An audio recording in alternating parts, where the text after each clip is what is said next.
कहते हैं दिल्ली दिल बरों की है, दिल जलों की है। कहते तो ये भी हैं कि दिल्ली दिल फरेबों की भी है। और लकी यानी कि लक्ष्मण लाल अग्रवाल में ये सारे गुण मौजूद थे।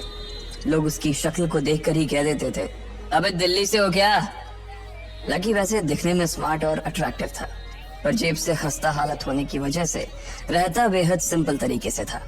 शर्ट का रंग उड़ा हुआ और पैंट से पाबंद जुड़ा हुआ। कहने को तो उसकी उम्र के लड़के दिल्ली की सड़कों पर रात को मोटर बाइक दौड़ाते थे, लेकिन लकी उर्फ लक्ष्मण लाल अग्रवाल सिर्फ कमरे से कॉलेज में पढ़ाई और गर्लफ्रेंड डिम्पल के साथ थोड़ा वक्त बिताना, फिर कॉलेज से दुकान, दुकान से जब होम डिलीवरी आए तो वहाँ, और फिर घर चला जाता था। हाँ, कभी कभी जब वो किसी लड़के को खाली सड़क पर मोटर बाइक दंदनाते हुए देखता तो कहता, एक दिन अपना टाइम भी आएगा जब मैं चश्मा लगाकर बैठूंगा और पीछे डिम्पल को बैठाऊंगा। देखना, जब वो मेरी कमर में अपना हाथ कसेगी और मैं तेजी से मोटरसाइकिल को इंडिया गेट के आसपास दौड़ाऊंगा, तो सारे दिल्ली का दिल हम दोनों को देखकर जलेगा। दुकान में रखा हुआ बर्नॉल भी काम नहीं आएगा। लकी ने कहा और अपने हाथ में बर्नॉल की क्रीम को दबा दिया। जैसे ही उसने क्रीम को दबाया, उसका क्रीम बाहर आ गई। अबे गाने क्या कर रहा है? वो कोई स्पंज की गेंद है क्या जो उसे दबा रहा है? दुकान के मालिक ने उससे फटकारते हुए कहा और उसके सर पर एक चपत लगा दी। Sorry sir. लकी ने अपना सिर बचाते हुए कहा। वो करोल बाग में स्थित एक छोटी सी मेडिकल स्टोर पर काम करता था। उसकी दुकान का नाम था चमन मेडिकल स्टोर और उसके ओनर का नाम था चमन लाल। लकी पिछले 5 साल से इन्हीं की दुकान पर काम कर रहा था। यहाँ इस छोटी सी शॉप पर काम करना उसकी मजबूरी थी। लाइफ में कंगाली की वजह से उसे कॉलेज में पढ़ाई पूरी करने के लिए पार्ट टाइम जॉब करना था। उसने कई अच्छी जगह अच्छी तनख्वाह की नौकरी ढूंढी पर नहीं मिली और वो इस मेडिकल स्टोर पर ही अटक गया। गधे, अब इसके पैसे क्या तेरा बाप भरेगा? कटेगा। इसका पैसा भी तेरी तनख्वाह से कटेगा और एमआरपी से डबल रेट में कटेगा। चमन ने अपने दांतों को किचमिचाते हुए कहा। गुस्से की वजह से उसकी नाक फूल गई थी और लकी की सांसें। उसने घबराते हुए ओनर से पूछा, एमआरपी से डबल क्यों सर जी? ताकि अगली बार से ऐसी कोई हरकत करने से पहले तू डबल बार सोचे। चमन ने कहा और उसके हाथ से ट्यूब छीन ली। उसका जी तो चाह रहा था कि वो लकी की खोपड़ी पर एक और बार अपना हाथ साफ कर ले, लेकिन उससे पहले ही दुकान का फोन बजने लगा। फोन की घंटी बजते ही लकी को वहां से निकलने का मौका मिल गया और वो भागते हुए फोन उठाने के लिए चला गया। हेलो जी, करोल बाग के बेस्ट मेडिकल चमन मेडिकल स्टोर से बोल रहा हूँ, बताइए क्या काम था? ये लकी की पेटेंट लाइन थी। चाहे कहीं से भी फोन आए, लेकिन उसे फोन पर बस यही बोलना था। जैसे ही इधर लकी ने अपनी बात कही, उधर से जवाब आया, मैं अप्रूविंग नाइट होटल के कमरा नंबर 303 से बात कर रहा हूँ। एक छोटा सा ऑर्डर है, नोट करो और जल्दी से होटल पर डिलीवर करवा दो। वो एक लड़के की आवाज थी। उसकी आवाज में काफी भारीपन और एक अजीब सी जल्दबाजी थी।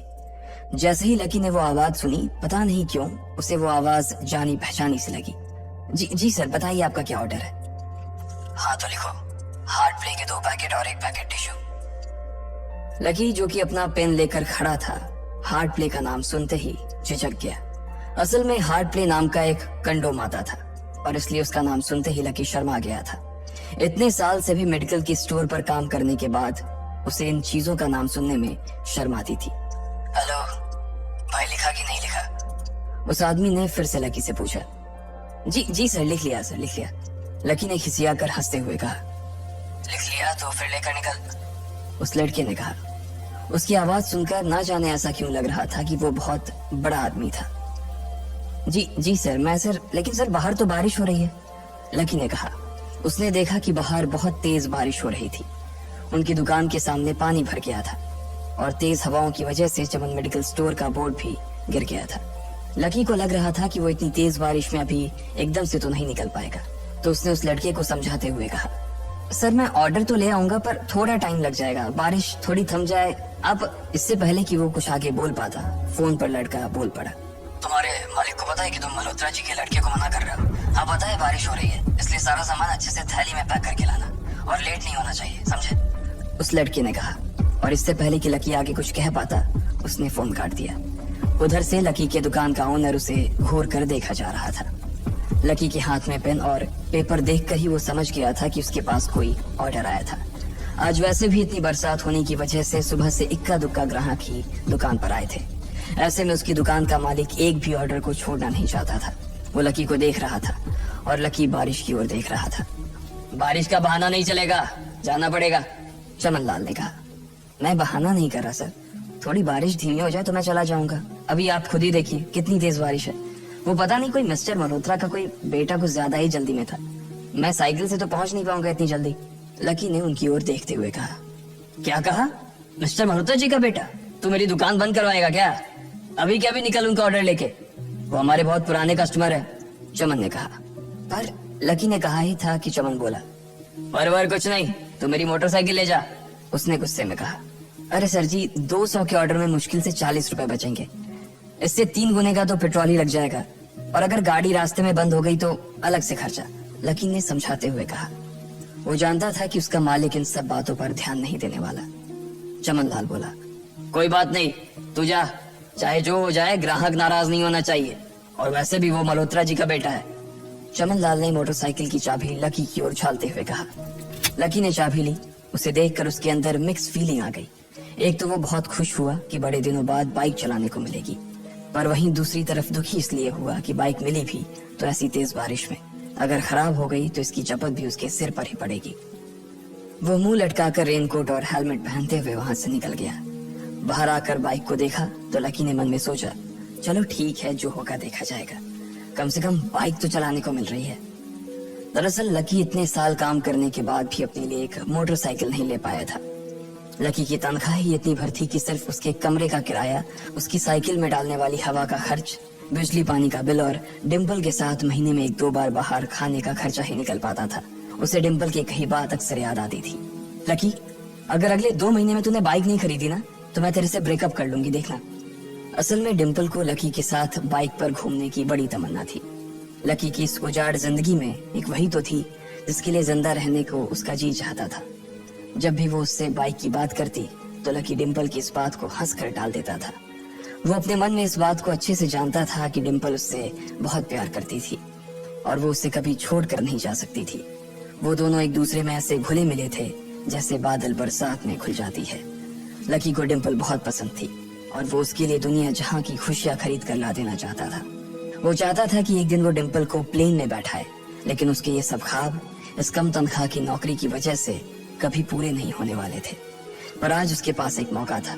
वो डिम्पल को अपने साथ इस बारिश में राजपथ घुमाना चाहता था। वो उसे दिल्ली दिखाना चाहता था। चमनलाल को देने के लिए उसने पहले से ही बहाना सोच रखा था। बस जल्दी से वो ये डिलीवरी देकर सीधे डिम्पल के पास ही जाने वाला था। उसने होटल ब्लूमिंग नाइट के बाहर मोटर बाइक पार्क की और सीधे होटल के अंदर चला गया। लकी ने रिसेप्शन पर पहुंचकर नमस्ते करते हुए रिसेप्शनिस्ट को बोला, जी मैं चमन मेडिकल स्टोर से आया हूँ, रूम नंबर 303 का ऑर्डर था सर। रिसेप्शन पर खड़ा आदमी उसके हाथ में काली थैली को देखकर समझ गया था कि उसमें क्या था और वो मंद ही मंद मुस्कुराते हुए बोला, 3rd फ्लोर पर है, लिफ्ट से चले जाओ, रेनकोट यहीं उतार देना। जैसा उस आदमी ने कहा लकी ने ठीक वैसा ही किया और लिफ्ट में चढ़ने की कुछ ही देर बाद वो 3रे माले पर पहुंच गया था। वो रूम नंबर 303 के बाहर पहुंचा और उसने डोरबेल बजाई। जैसे ही दरवाजा खुला लकी ने थैली आगे बढ़ाते हुए कहा, नमस्ते, मैं चमन मेडिकल स्टोर से लकी, ये आपका। इससे पहले कि लकी आगे कुछ कह पाता उसकी आंखें फटी की फटी रह गई थी। उसने अपने सामने जो देखा उसके बाद उसे ऐसा लगा कि बंद छत के नीचे भी उसके ऊपर आसमान से आकर एक जोरदार बिजली गिर गई थी। उसके सामने एक लड़की खड़ी थी। वो लड़की और कोई नहीं बल्कि उसकी गर्लफ्रेंड डिम्पल ही थी। उसने एक पर्पल कलर का नाइट गाउन पहन रखा था। उसके काले घने बाल गीले थे और उसने उन्हें अपने कंधे पर फैला रखा था। उसकी खुशबू से ही ये चीज साफ पता चल रही थी कि वो अभी अभी नहा कर आई थी। डिम्पल, तुम यहाँ क्या कर रही हो? लकी को अपनी आंखों पर विश्वास ही नहीं हो रहा था। उसने 2 बार अपनी पलकें झपका कर देखा, लेकिन दोनों बार ही उसे अपने सामने डिम्पल ही नजर आई। तुम यहाँ क्या मेरा पीछा करते हुए आए हो लकी? डिम्पल ने उल्टा उसी के ऊपर पलटवार करते हुए कहा। लकी को देखकर उसके दिल की धड़कन भी तेज हो गई थी। उसे उम्मीद नहीं थी कि लकी यहाँ आ जाएगा। उसने ना तो सुबह से उसे फोन किया था और ना ही उसके मैसेज का कोई जवाब दिया था। वो अपने मन में सोचकर बैठी थी कि वो अगले दिन खुद ही उससे मिलकर बोल देगी कि उसकी तबीयत खराब थी। डिम्पल बेबी, क्या हो गया? किससे बात कर रही हो? अचानक से एक गबरू जवान सा लड़का दरवाजे के पास आकर खड़ा हो गया था। उसने बनियान पहन रखी थी। लकी उसे पहचान गया था। साले राहुल के बच्चे, तेरी हिम्मत कैसे हुई मेरी डिम्पल को हाथ लगाने की? लकी ने जैसे ही राहुल को देखा उसके तन बदन में मानो आग सी लग गई थी। वो उसे इस वक्त इतना बुरा मारना चाहता था, इतना बुरा पीटना चाहता था, जिसकी कोई हद सीमा नहीं थी। लकी जिस कॉलेज में पढ़ता था, राहुल और डिम्पल भी उसी में पढ़ते थे, और वो कॉलेज राहुल के फादर का ही था। डिम्पल ने राहुल के पिता की एक कंपनी में जॉब पकड़ ली थी और राहुल उस पर बहुत लाइन मारता था। लकी ने 1-2 बार डिम्पल को उससे दूर रहने के लिए भी कहा, लेकिन डिम्पल ने उसे ये कहकर टाल दिया था कि वो सिर्फ अच्छे दोस्त थे।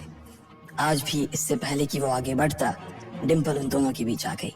रुक जाओ, डिम्पल ने गुस्से में कहा और लकी के सीने पर हाथ रखकर उसे रोक दिया। लकी लंबी सांसें ले रहा था और कुछ ही सांसों के बाद उसका गुस्सा शांत हो गया। अब डिम्पल के पास भी छुपाने के लिए कुछ नहीं था, इसलिए उसने लकी से कहा, लकी, आज से तुम्हारा और मेरा ब्रेकअप। ब्रेकअप? लकी के पैरों के नीचे से जमीन खिसक गई थी। उसकी आंखें नम हो गई। लकी को उसकी बातों पर विश्वास नहीं हो रहा था। उसने डिम्पल की ओर देखा और बोला, डिम्पल, हम पिछले 1 साल से एक दूसरे के साथ हैं और तुम हो कि मुझसे ब्रेकअप करना चाहती हो? अरे मैं तो तुम्हारे लिए नई बाइक लेने वाला था। चल रहने दे, आज ही याद आई है तुझे बाइक की। अरे तेरे पास मुझे बाहर घुमाने के लिए, खिलाने पिलाने के लिए पैसे तो है नहीं, तू कहाँ से लेगा बाइक? और अगर ले भी लेगा तो उसमें पेट्रोल कहाँ से डलवाएगा? तेरी 8,000 रुपए महीने की नौकरी, उसमें होगा ये सब? लोग हंसते हैं मेरे ऊपर जब मैं सरोजनी में तेरे साथ घूमती हूँ। मैं ऐसी लाइफ नहीं जीना चाहती लकी। मैं तेरी तरह गरीब नहीं रहना चाहती। तूने मुझे फंसाया था, उल्लू बनाया था तूने मुझे, इसलिए मैंने राहुल से मैचअप कर लिया है। आज से यही मेरा बॉयफ्रेंड है, डिम्पल ने गुस्से में कहा। अच्छा, तो बेबी ये है तुम्हारा वो बेकार सा एक्स बॉयफ्रेंड? राहुल ने पूछा और डिम्पल के बगल में आकर खड़ा हो गया। फिर उसने लकी के हाथ से थैली उठाई और उसमें से हार्ड प्ले का पैकेट निकालकर उसे चिढ़ाने के लिए उसे हवा में लहराने लगा। बाप रे, इससे बदकिस्मत इंसान इस दुनिया में और कौन होगा? राहुल ने उसकी टांग खींचते हुए कहा। लकी के पास उसकी बात का कोई जवाब नहीं था। उसने गुस्से से डिम्पल की ओर देखा और अपनी हाथों की मुट्ठी भींच ली। फिर वो वहां से निकल गया।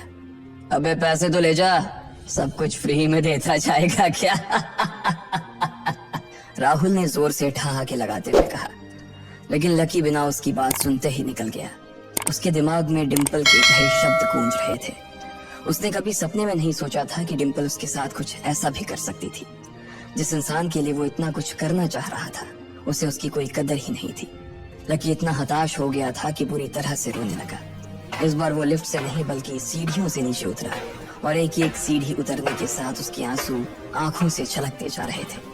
जब उसकी आवाज सुनकर कुछ लोग अपने कमरे से बाहर आए तो लकी ने तुरंत अपने आंसू पोंछे और तेजी से वहां से भाग गया। उसे जिंदगी में पहली बार प्यार हुआ था और पैसों की कमी की वजह से न सिर्फ उसका प्यार बल्कि उसकी पूरी जिंदगी बर्बाद हो गई थी।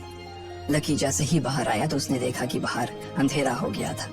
आसमान में तेज बिजली कड़की और बारिश जो थमी थी एकाएक फिर से झमाझम बरसने लगी। ये देख लकी के थमे हुए आंसू एक बार फिर से छलक गए। उसका दिल बुरी तरह से टूट चुका था, लेकिन उसे इस बात की खुशी भी हो रही थी। आखिर आज उसे डिम्पल का असली चेहरा नजर आ गया था।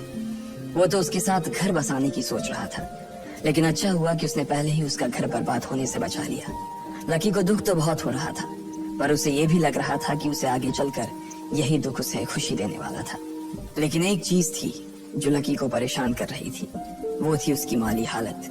उसकी जेब इतनी तंग थी कि उसे फटी हुई जेब की पैंट पहनकर घूमना पड़ता था। कभी कभी तो लकी सिर्फ रोटी खाकर दिन काट लेता था। वो कब से कोशिश कर रहा था कि कोई अच्छा काम पकड़ सके, लेकिन उसे कोई काम देने को राजी नहीं था। उसने टूटे हुए दिल को दिलासा देते हुए मन में सोचा कि डिम्पल पर खर्च होने वाले पैसे बच जाने से शायद उसके हालत सुधर जाएंगे, पर फिर भी वो रातों रात रईस नहीं हो जाने वाला था। उसने ऊपर आसमान की ओर देखा और जोर से चिल्लाया, अगर इतना ही अनलकी बनाना था तो फिर नाम लकी क्यों रखा भगवान? वो जितनी जोर से चिल्ला सकता था उतनी जोर से चिल्लाया। उसकी आवाज से आसपास खड़े लोग एक बार तो डर गए थे। लकी ऊपर ही देख रहा था और उसके आंसू बारिश के पानी के साथ मिल गए थे। जैसे ही वो फूट कर रोने को था, तभी उसके फोन पर एक मैसेज आया। जैसे ही लकी ने अपना फोन निकालकर उस मैसेज को पढ़ना शुरू किया, उसकी तो आंखें ही चमक गई।